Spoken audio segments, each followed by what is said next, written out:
Hi friends, Mindy here. I want to do a flip through for you today of this little journal that I created.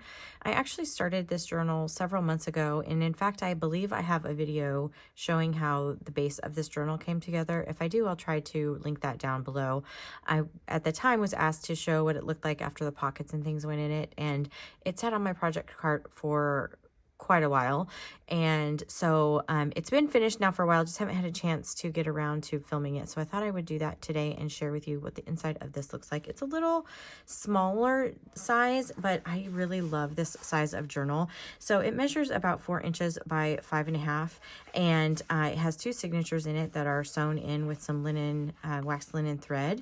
And there's roughly 120 sides in this whole journal of paper. There's 2 signatures, like I said, and each one has, 30 pages or 60 sides in it. So this inside paper here is actually some Tim Holtz paper, and then I have some just pattern paper, scrapbooking type paper in here, which is this one. This is some hymnal paper here. I have a doily that I sewed in here, but then I created a pocket with this coffee dyed paper, and so I have this little tag in there for some journaling space. And then here's another page. This is from a botanical book, and then I have some more coffee dyed paper, and then this paper is just a textured paper that's just really fun. And then this is actually a vintage piece from a railroad company that's in there, and then here's another piece from a botanical book. And then I created this little kind of tuck spot here with some pattern paper. This is actually, I think, some Tim Holtz,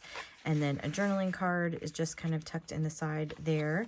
And then this is almost like it kind of looks like an onion skin paper, but it's actually just like a cardstock, like a scrapbooking cardstock. But this is a Tim Holtz frame, and then I just have this tag that tucks down inside of there that I created, which I love how that looks. So you have some, hidden journaling that you can do with that one. And then just some book paper. It's just some other kinds of papers, and they're very similar. There's a little glassine envelope in here that I turned into a pocket and created this little journaling card for. And then some more like dictionary paper. This is the back side of that glassine with another coffee dyed tag in it. And then this is that same kind of paper. It was just a little bit thin, so I folded it over on itself and created another little side tuck spot that has a journaling card with some space there. That's a Tim Holtz butterfly down in the bottom corner. And then some more of that like dictionary paper, and then here's that paper you can kind of see just has an interesting texture. Then the coffee dyed, and then the botanical book, and then this is the back side. I wish I had had the date on here, but this is a vintage paper. And then I used one of his journaling cards here actually for a little tuck spot and just tucked a tag on here. And this is that back side of that really textured paper. I just like having a lot of different textures and feels to the paper in my journals. So then again, the coffee dyed paper, the book page in here. This is the other side of the doily. So if you wanted to make a pocket, you could certainly glue it to either this hymnal paper or to the coffee dyed paper, and then you'd have another little pocket if you wanted to do it that way. And then back to that same scrapbooking paper.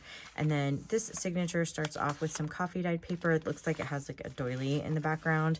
And then again, here's a doily. Again, if you wanted to make a pocket, you could glue it, like even just part of it and create a tuck spot here or on the full page.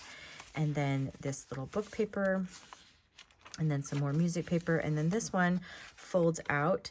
And if you wanted to create just a pocket, you could certainly just glue the top and the bottom down and have this as a pocket, or you can open this up and use this as writing space, kind of however you wanted to do it. And then another like dictionary. Here's another piece of glassine where I just have a tag tucked in there with some Tim Holtz butterfly on there, and then some of that vintage book paper. Just the same types of papers, but I just wanted to share this. This is actually some like textured wallpaper that's in here. Just a lot of fun texture, and then you still can write on the back of that as well. I added some washi tape down the side of this coffee dyed paper. Here's some more of that vintage, it's 1882. This is from that same railroad paper, and then another one of the Tim Holtz tags. And I left this one with the string hanging down at the bottom, and then I just have a journaling card kind of tucked in there. Again, you could take this out and use it somewhere else and tuck something else in that slide if you wanted to. and then coffee dyed paper. And I left the strings long on this. You could certainly tie them in a bow, or you could, you know, trim them off. But I just always like to leave mine long. But that's kind of personal preference. And then here's some more of that railroad paper. More coffee dyed. Here's the back side of that wallpaper. That's just fun and textured. And the same kinds of paper. Here's another glassine part of the envelope with a tag that's just tucked in there. Just kind of trying to keep in with that yellow theme. And then this one is actually a printed piece of vellum that I glued down and created a pocket with this journaling card in it. I really love how this particular page turned out with all of that kind of hidden behind this printed vellum. That's probably my favorite page in this journal. And then I used an ephemera piece here again to hold another little ephemera piece that can be used for journaling. And then some more hymnal paper. This one folds out from the botanical book, and then some coffee dyed. We're back to the doily and that last piece of coffee dyed. So I just wanted to share this because I had some people ask about it back when this journal was created, if they could see what it looked like when it was finished. So I thought I would share that with you today. If you liked this video, I would really appreciate it if you gave it a thumbs up. Subscribe to my channel if you haven't already, and until next time, bye.